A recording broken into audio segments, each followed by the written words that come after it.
In this video, I'm going to talk a little bit about getting into leadership, getting into that level of growth where you now have to work with people.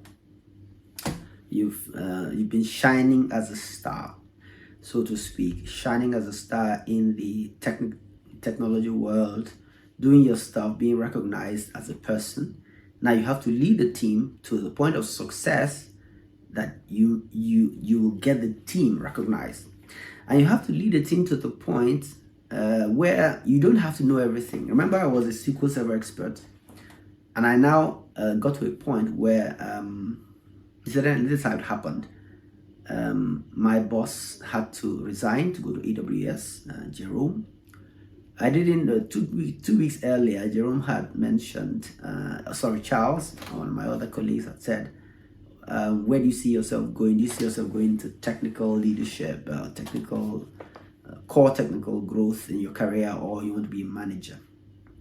I didn't know he was asking me that question deliberately, but eventually they left like 2 months later, and I became the acting head of the database team. Now, as the acting head of the database team, I had to look at the structure of the team and make some changes, because you must build your team for efficiency. You must build your team to be efficient. And in order to build your team to be efficient, you must recognize the components of your team, the skill sets, the people, the attitudes, and then know how to organize people in order to make sure that as a team you're efficient. So the first thing I did is that, look, this was a team of 16 people. I had hired, as part of my initial effort, I actually hired 7 additional young people to join our team. So it brought us to about 16. So by hiring 7 additional people at this level, those who were more experienced now had the potential of playing leadership roles. So I put up a structure that allowed me to be the head of the team in its entirety. And then I could have some of the more experienced fellows as sub-team leaders. This was not in the organogram of the organization, but it was a way I designed to basically lead my team. So we had somebody in charge of the Oracle, we had somebody in charge of SQL Server, MySQL, documentation.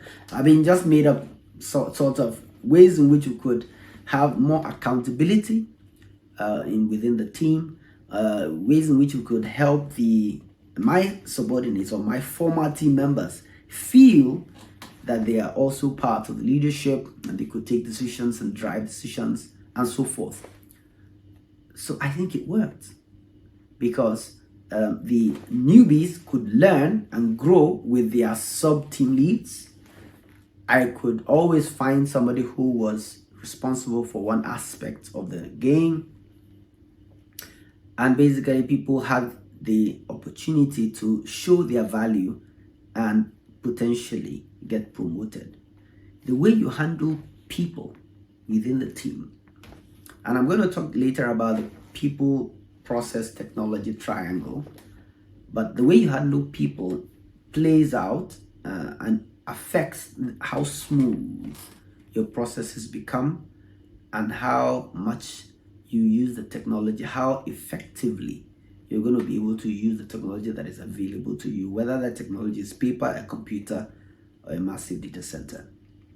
So organizing your team. For me, I think structure is one of the first things you try to address when you are given a leadership opportunity in an existing organization. Address the structure. Clarify rules and responsibilities.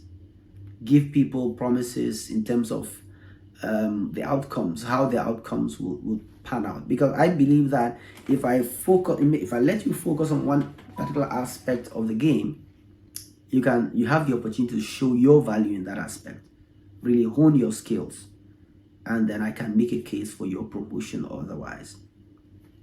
So that structure, that's how I handled entering into that structure. Creating that structure meant that I now had to begin to pull out a bit from my core role, my previous core role as the SQL Server expert. So I had 2 people who I began to mentor in that area and said that, look, while I am now doing both management and support, I need you to take the bigger chunk of the technical support. So that's my story about getting leadership